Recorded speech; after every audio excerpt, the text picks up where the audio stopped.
Why is everyone under a 2016 spell right now? Like, who started this? Who started posting everything about 2016, every photo that you took, all the trends, what you looked like, and even some videos? Like, I'll admit, 2016, one of the best years, undoubtedly. But why all of a sudden is everyone posting about 2016? Like, this is really out of nowhere. And it was 10 years ago, so you're making me feel old, so I don't know how I feel about it. Like, I can definitely relate to the music and the vibes. I love 2016, great year. Why are we all talking about it right now? Like, what's going on?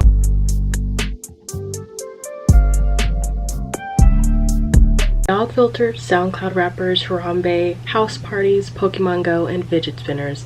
What a time to be alive. It seems like everyone and their mom is reminiscing on 2016 in the year 2026 because everyone is trying to recreate it. And that's what we're talking about today, is why is everyone so obsessed with 2016. If you're new, please subscribe. It helps me out a lot. Make sure you like, comment, and subscribe, and even share. And also check out my podcast, Free Open Minded, on Spotify, YouTube, and it's also available on Apple Podcasts. Check out my socials, everything's linked down below, and turn on post notifications, okay? As you all know, there has been like a recent trend on TikTok for like a couple of weeks now when everyone is like super reminiscent of 2016 and showing all the trends of 2016. And I thought it was cool at first, but then I was like, okay, it's getting kind of obsessive now, and I don't really understand. But then I started thinking about it, and I was like, maybe it's because people don't have a lot to look forward to nowadays. So it's like pre AI, everything was peak, so people have been arguing online to see who really enjoyed 2016 because everyone has their own different takes on who really did it.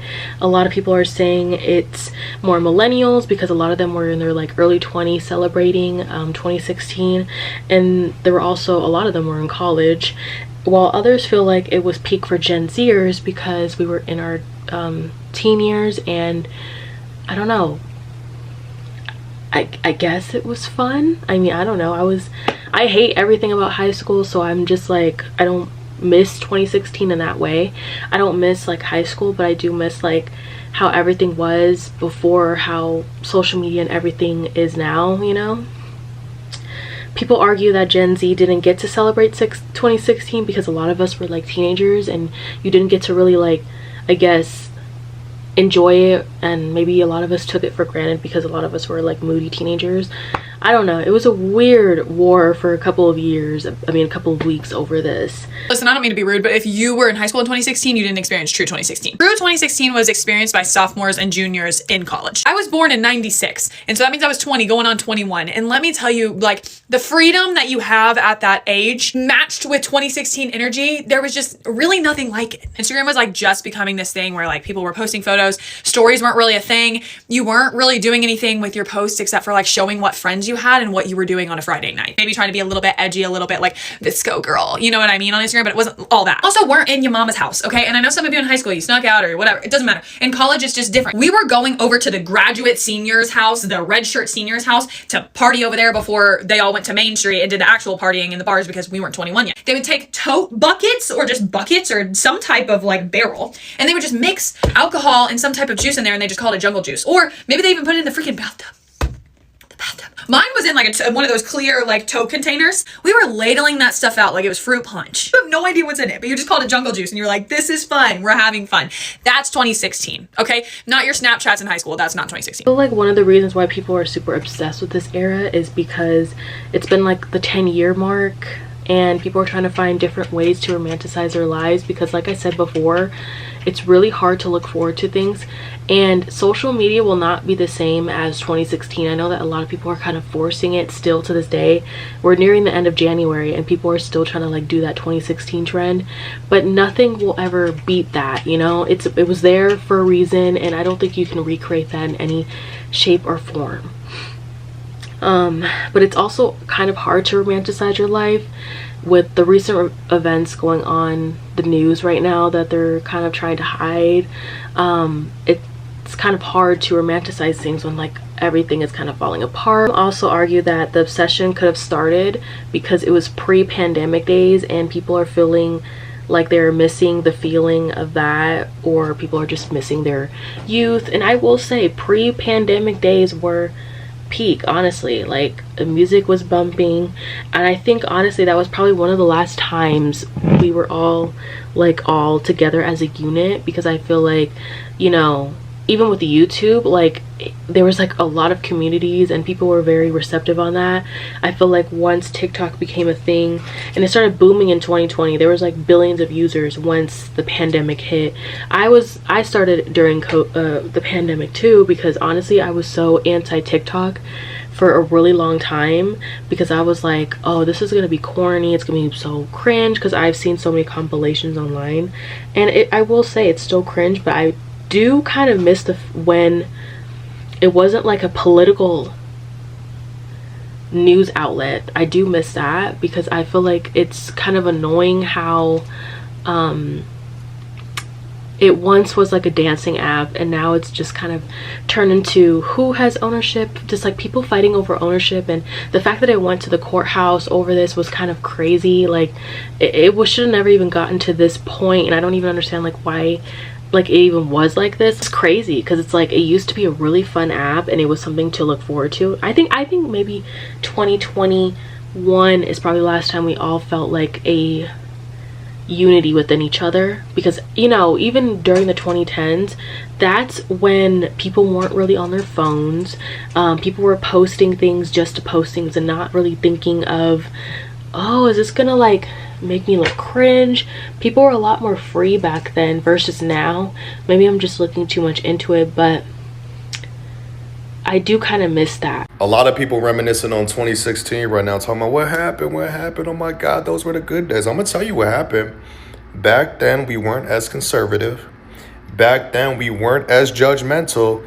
And back then you didn't get canceled for the smallest thing in the world. I've said this before, it could be a hot take. A lot of y'all right now need to go to the bar Friday, Saturday night and go make out with somebody, go kiss somebody. A lot of wall hugging, a lot of staring. Back then, you saw somebody you like, chat them up, go home. It doesn't have so much to do with PDA, for example. It's more so the fact of just doing shit to do shit, right? You see somebody's opinion on the internet right now and people be looking at where they work, where they job, they go on follow. It is not that deep. 2016, we were roaming, dancing, having a great time, getting drunk, working out, finding ways, just enjoying life. I really feel like people just don't enjoy life for real. It's the same conversation that people have around Instagram, right? Oh, Instagram not fun. Y'all not making it fun. I get on my Instagram story and post anything, bro. Like, it is just not that serious. Don't get me started with the cancel culture. People be trying to cancel regular people. Cancel culture was for famous celebrities. You get on TikTok and say something that is so a non-issue and people get to, they want a dog pile on a regular civilian. Cancel them, cancel. Why are we canceling regular 9-to-5 employees? I'm always gonna romanticize my own life. It's just never as serious. Even when the world is crumbling down, even at my lowest points, I was at a very low point like 4 or 5 years ago. I was still having fun because the reality is I'm still able to breathe this air and enjoy life. I just need y'all to have some fun again. Because everyone is so into like an aesthetic, and I do remember, you know, those were like the peak I keep saying peak. I should just put a number counter how many times I said peak, but this is really important, you know what I mean? I'm thinking of the social media and the social media aspect of this. I know a lot of people were thinking of this as there's also another side of this that are talking about this politically, because I think 2016 is when Trump became president. Yeah, it could be, I can't remember the first time. VSCO, VSCO, that was peak because a lot of people were using it and it had like all these cool filters, and this was before they were very greedy with the filters. You know, before they were greedy and, you know, with corporate greed and all that stuff, I will say that you could do a lot more on the app using the free stuff versus now, because I know back then I was super heavily into that app. I had it on my phone, I used it for everything. Every little picture was an aesthetic. Like, I was that annoying person that was like, you can't eat before I take a picture, and I did that forever. And I don't think I've done it, I don't think I've been doing it as bad as now, but before it was just kind of crazy because I wanted that aesthetic picture. And honestly, like, it was great, honestly. So I do miss that community feeling, because I feel like that's what we're missing, honestly, because I truthfully feel like, I don't know when it stopped. I feel like it kind of stopped a couple years after the pandemic, but I think that's what we're lacking. We're all so connected but so disconnected. I don't know when I think honestly when people started getting really obsessed with their phones was probably in 2020, because we were all bored and super, like, I don't know, there was nothing to do other than just stay in your house, and the news was constantly like, you can't leave your house only for necessities or whatever, and you couldn't really like order a lot of things on DoorDash. I mean, we were using it, but I do feel like the time slots or something was very limited. I feel like it was very limited back then. And then there was like times where you could be out and couldn't be out in a lot of states. It was the weirdest thing. How are you going to tell billions of people when they can and cannot be outside? That's kind of outrageous. And then you had to like bring a vaccination card everywhere. Like, that is very dystopian. So honestly, I can understand why people are like, I miss 2016.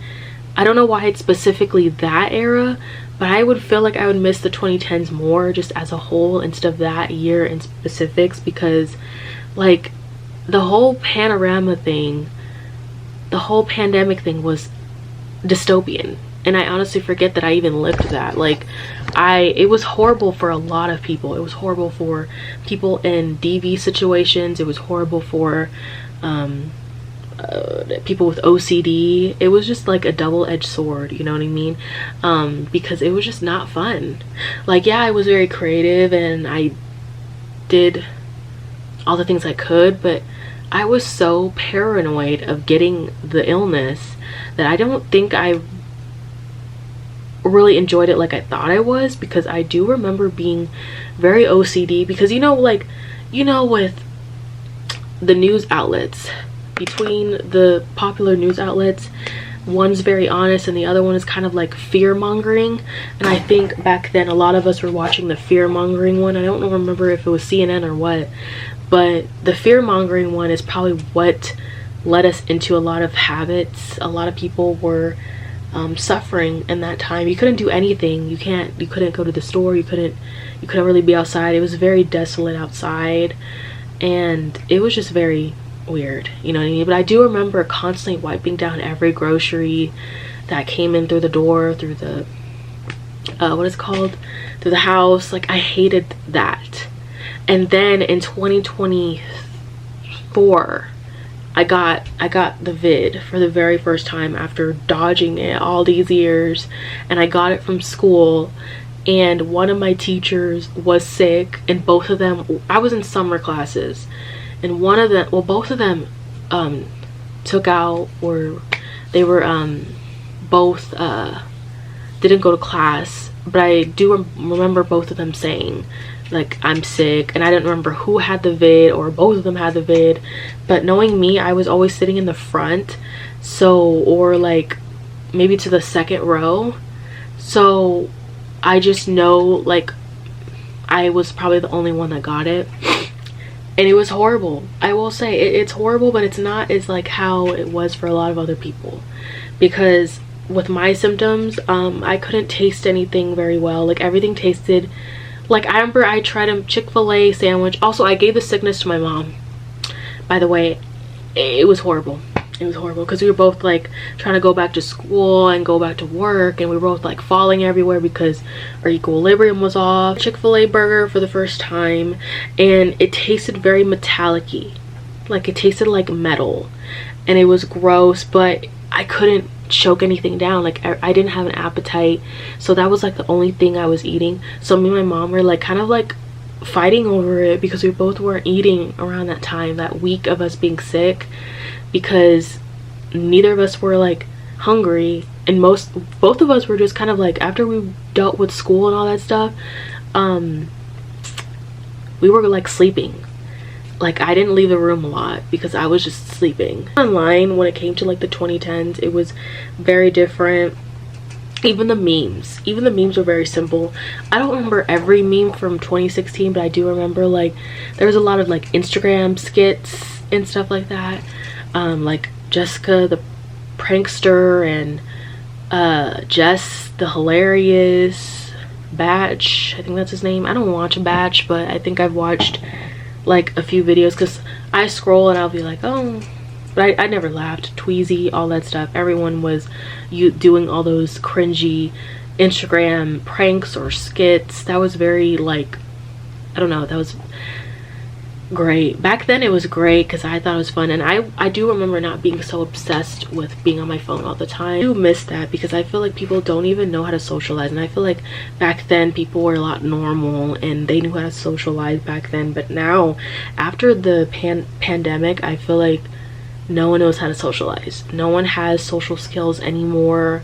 No one knows how to keep like a conversation. Everyone thinks you're weird if you want to have a conversation with a stranger. It's just not welcoming. There's not that welcoming feeling that you get anymore from people, and it sucks because I feel like I feel a lot more like safe and stuff when I have that like warm feeling, when I know that it's like a safe place and people have like etiquettes and they can actually hold a conversation and it's not like weird. But now everyone's kind of like in this era where they're like, oh, you don't owe everyone anything, you don't owe anyone anything. And so I think that also kind of played a role into it because people just don't know how to talk anymore. I feel like personally, I mean, I've always been very chronically online, and I feel like the reason why I'm super chronically online is because, especially since in my teens, is because I didn't really have friends growing up. Like I was a very awkward, still am very awkward person, and I had people around me, but I didn't consider them my friends. Like I know in high school I was like, oh yeah, like this is my best friend, but you know, when I moved out of California, I realized like, oh, she was not my friend at all. And I started kind of thinking, I think even before I moved out of California, I realized like probably around senior year that she wasn't really like cool anymore. It wasn't like I was rubbing in her face about how I was raised, but I generally felt like I never could fit anywhere. With Instagram, like everything was in chronological order. You could see everyone's posts. Like now when I go into Instagram, like I don't see any of my mutuals posts. It's like I see people's, like my mutuals interacting with the post, and it'll be like a meme or something, or you could see what they're like reposting, and I'm just like, I don't like the repost button on Instagram. I just realized that I accidentally reposted shit and I didn't even know, so I had to like go over there the other day and undo them because I'm just like, I don't really like this, you know what I mean? But I do feel like one of the reasons why people are obsessed, another group of demographics, I can't even talk. Another group of people that are obsessing over this era is Gen Alpha. I'm starting to feel like it was also Gen Alpha because their whole social media is just AI slop and skibbity toilet, and everything is so sexualized when it comes to their era. And I don't remember that with my era. Like I used to watch Annoying Orange and Fred and Muggle Sam and Shaytards. There wasn't any innuendos in none of those, but I haven't watched Annoying Orange or Fred. I don't think I could sit and watch a Fred video as an adult because honestly, like I don't know why we thought that shit was funny. It was really effing annoying. Like why did we think like this boy making skits in a high-pitched voice that was clearly edited, we thought that that was like peak comedy? Now, annoying orange, obviously he was annoying. That was his purpose. But why did we think that show was funny? I don't even watch like Lucas's videos anymore. He does like food videos with his brother, and I just watched one like 2 weeks ago, but I don't really watch his videos anymore. I think ever since I became an adult, I think ever since I like a teen, I stopped kind of watching him, because I was watching him when I was like 8, 7 years old, whatever. And so anyways, but yeah, I do feel bad about that, because they just don't have anything to look forward to. And with the whole SpongeBob movie that recently came out, I don't know if it's still in theaters, but I'm pretty sure it is. There was so many people online saying how it sucked and that they didn't know who the demographic was for, because there was a lot of like sexual innuendos in the movie, and there was a lot of like nakedness and licking and stuff like that. So people were like, who is this for? But if you watch SpongeBob, there are some weird innuendos in there that you kind of just overlook, because like a lot of us started watching SpongeBob as a kid, and I've only met like one person that wasn't allowed to watch SpongeBob, and I don't know if they were like a super Christian family. When I look back on it, it was in high school, and she was like, her family was like too happy. Like they didn't have any other emotion than happy, which made me feel like they were hiding things, because why are you happy all the time? And it was just very odd to me. And she was one of the people that was like, I couldn't watch SpongeBob growing up. I noticed it, like they make Section 8 jokes, they make like kind of like, I don't know, like the sounds, the moaning sounds when they lick something. Like you don't do that. Like, or like the toes. Like there was one time where SpongeBob got a splinter and Patrick was supposed to be the doctor, and he was like sucking on his toes. In what way is that supposed to be funny? And I know that that's on Nickelodeon, and they're very obsessed with feet on that channel, but it was very weird. It was very odd. I don't even know how Dan Schneider didn't even get charged for any of the things that he did, but there was some like weird innuendos even in stuff that we watched. This isn't something new, because even Victorious, there was a lot of them, and I watched it as a kid, but at the time I didn't understand what was going on. But when you watch like the compilations that people put out on TikTok of the weird innuendos they have, it looks like they're always trying to make like I don't know if I know how to say the word. I'm just gonna spell it out weird. COME shots. That's why they did the slime. They had really weird obsessions of feet on there, and it was very apparent in a lot of the shows we watched. So this isn't new when it comes to Gen Alpha, but it's something that they are used to because they're exposed to it.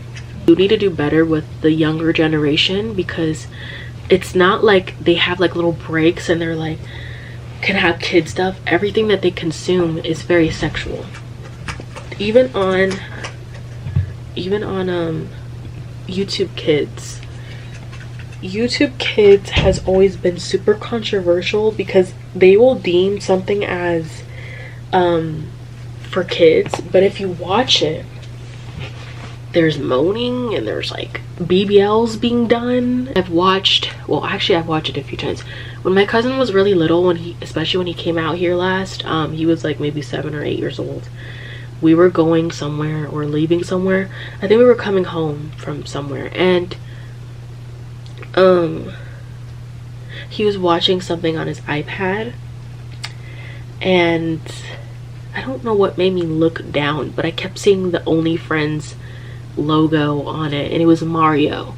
So of course any kid would be like, oh my god, it's Mario, it must be a funny video. He thought it was funny because it was Mario getting hurt and all these things and running away from things, but it was like in this mansion like thing, and he kept running away, and every part he stopped at there was like this weird sexual logo on it. So he didn't understand at the time, but my mom and I were like, what is that? Any only friends when I was his age? I didn't even know. Like, when I was exposed to corn, I was exposed to it at a very young age, and it was magazines. It's back when like people used to buy magazines for their little, like, to get their rocks off. And I was at the downstairs bathroom. This is when we were still living in the 2-story apartment that I spent most of my childhood in. And I don't know what made me look. I guess I was just being a kid and I was very curious.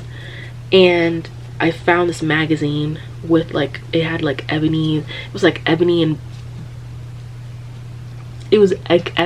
Latinas, and it was like dark-skinned women and a bunch of Latinas with like fake boobs and shit. Very shocked by it, what I saw, because I was just like, what is this? Seriously, like, what is this?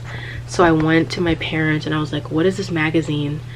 And my parents sat me down and was like, oh, this is what adults do, whatever. This is for adults. You're not supposed to look at that. And I was like, oh, why was it so accessible then?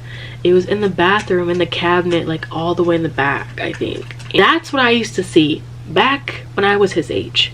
You know what I mean? That was just a one-time thing and I never saw it again. But I feel like with the Gen Alpha, they're trying to find something to grasp onto to feel like they can belong or something. Because, or even younger Gen Z. Because if we're going that far, younger Gen Z is high school. They're in high school, and when 2016 happened, they were probably 10 years old or 6 years old or whatever when that happened. So it's like they didn't get to experience it, but everyone has their own way of like celebrating it and enjoying the year. I don't feel like there is a correct way of celebrating it, because I kind of hate this, like, not this war on TikTok, because it's just, they feel like they always have to one-up you in all situations. And I just don't feel like it's necessary, personally. I don't really get the point of it. Yeah, it was cool that you were going to house parties. I actually never went to a house party, because the charter school thing I went to, I mean, I kind of did have friends outside of the school I went to. It's just they didn't go to like parties. I know that like house parties was like a big thing in the 2010s, but honestly, like, I didn't go to parties because I didn't find the appeal of it. Like, I was invited out to places, but it was like nerdy shit, like Dungeons and Dragons type shit. And I'm like, I don't even like that shit. Like, why do I keep getting invited to this? I didn't understand it. I've been to like housewarming, I've been to mostly family events. Like, I never went to like a party myself because I didn't really see the appeal of it. Like I said in my last video, where I was talking about, I think it was a mid-90s video, I said that I didn't really find the appeal of drinking and smoking young, because I don't know, I think it's because I was around it all the time. Sometimes where I didn't really like it during that time, like, you know, I think that was a time when Harambe was unalived and we all saw it. I feel like that was the first time where I actually saw people get really like upset online and was actually like arguing a lot online. I didn't really like see a lot of hate comments back then, but I feel like that was warranted. And I feel like if you like took the time to, you know, I guess read a book about animals, especially gorillas, they're very, very intelligent. And I've watched that video. I remember watching that video before he got shot, and I remember being like, he's literally just protecting him. He's literally just protecting him. He's not hurting him. Yes, he was thrashing him back and forth, but also there wasn't enough heat on his mom, the kid's mom. I remember like where everyone was like, there was like a huge side of people that were like, it's all the gorilla's fault, like he could have like eaten him or whatever. And he could have, you know, he has the strength of more than probably like 10 men, and he could have easily done it. But I feel like they could have just tranquilized him. Why did they just go the extra mile and like kill him? Like, that didn't make sense at all, because he didn't hurt him. I just remember him thrashing him around, and there was parts where he was kind of running back and forth, if I'm not mistaken, like where he was kind of like, you know, I don't know if he was worried about the kid, But I think that they were just like, oh, like, well, there's a human down there, there's a kid, helpless kid down there, like, you know, they weren't thinking to de-escalate the situation. They were just shooting to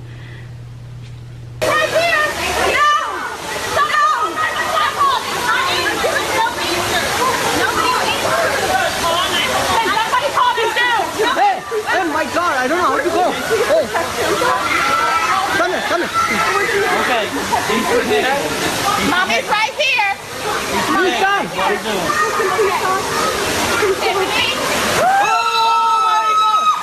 Oh my God. Isaiah. Okay, everybody back up. I think he's trying to switch. Okay. Mommy loves you. I'm right here. Please protect him. Please protect him. Isaiah, be calm. Be calm. Good. Be calm. Be calm. Oh my God.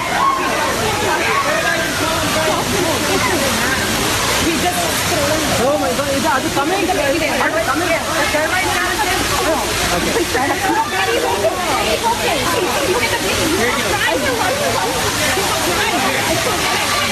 yeah, I'm mad again. So yeah, I don't feel like that was justified at all. One of my hyperfixations is gorillas, monkeys, and the reason why I'm super hyperfixated on it is because they're very intelligent people, animals, and they're like the closest things to people, of almost the same similarities. Like they're the only animals that have like similarities to human hands, and I just don't understand.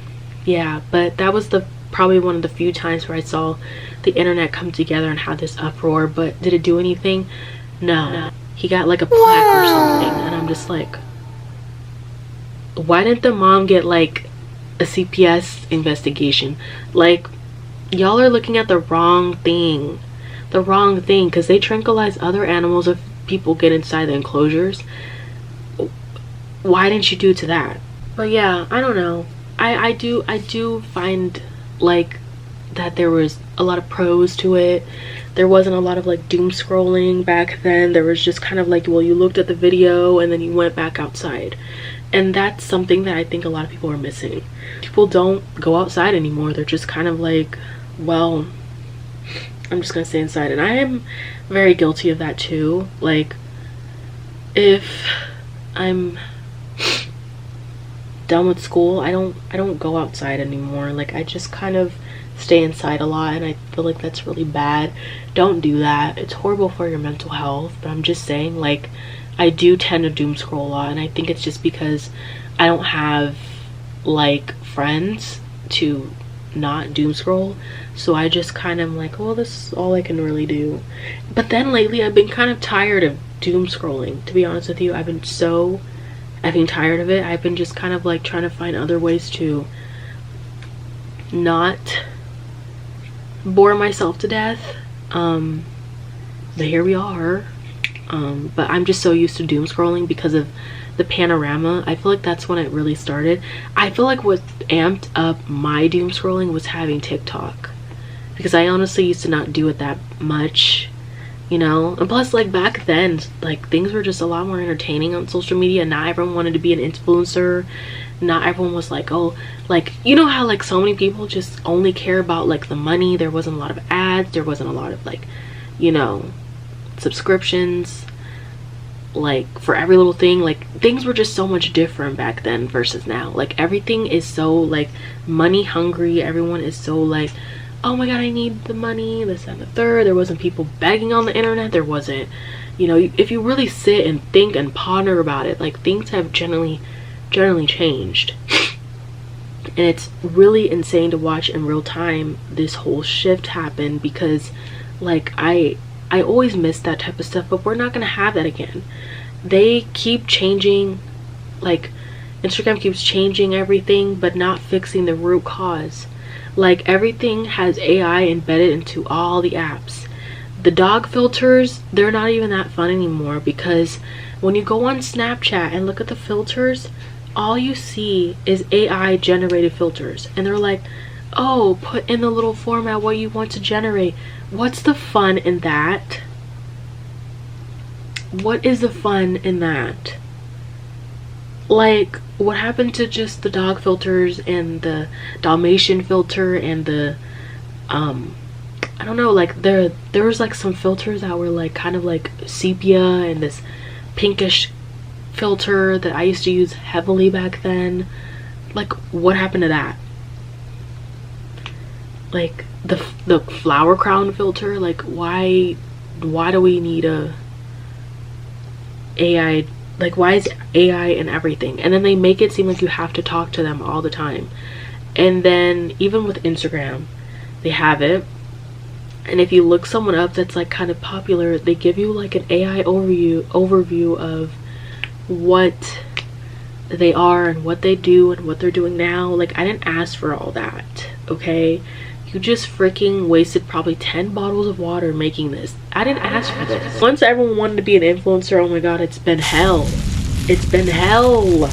Because it was so annoying, because everyone's the same carbon copy of each other, and it's the most annoying thing in the world, because they're just like, I want something different, but then they keep pushing out the same carbon copy of someone, and you know that they were copying someone else, because they're like, well, this is how they made money. Honest with you, I don't know if there's a real cheat code into getting a boatload of followers. I feel like it was a lot easier probably back then, but in 2020 I wasn't active on social media. I was just mostly like, I think I had one account that I posted like 2 videos on, but then I lost the password to that, and the account I have now is what I've had since 2021. But I just feel like it wasn't that annoying to be on social media. But I just feel like this whole influx of influencers is kind of killing social media, because they're always pushing out some sort of what is it called, product that you can't afford, like some makeup product you can't afford, and people are buying these things because they want to belong. Like, you know, there's not apps that keeps us outside like Pokemon Go.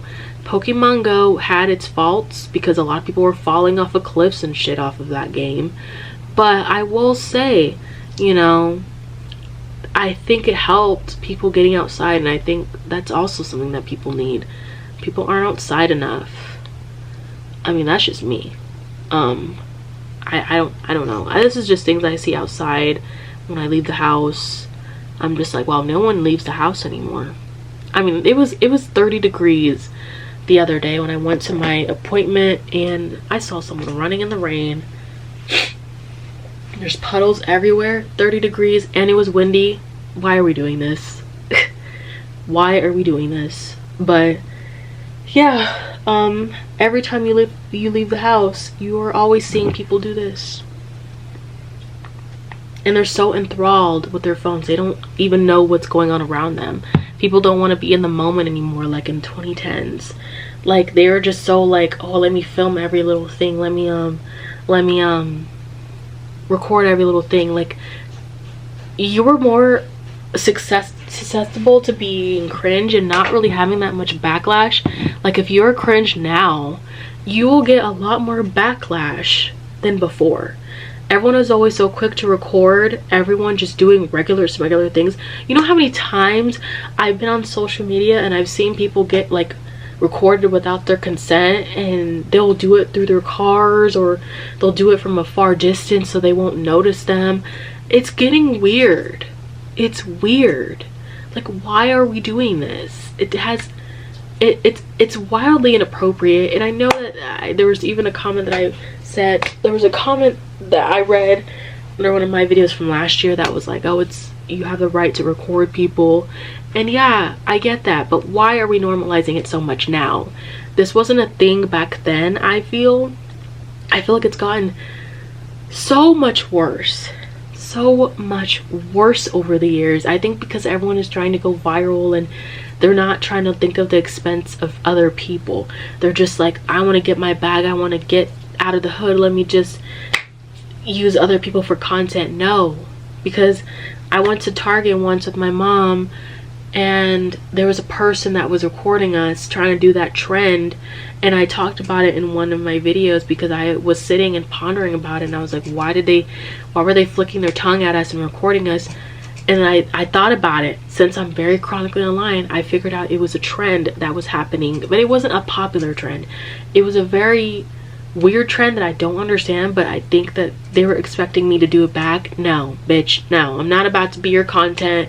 Make your own content. Like, you can go viral without the expense of other people, you know? I'm not about to be a laughing stock to people again, because it's just not fun. It's weird, you know? No, I'm not gonna do that. I'm sorry, but no. I think I'm gonna end the video here. I think I'm gonna end the video here because I've been talking for like 50 billion hours. I hope you guys enjoyed this video. Make sure you like, comment, and subscribe, and share if you liked it. Check out my socials, check out my podcast. Make sure you rate it, give it a like, give it a listen. It's also helps me out a lot. And yeah, I will see you guys next week with another video. Bye guys.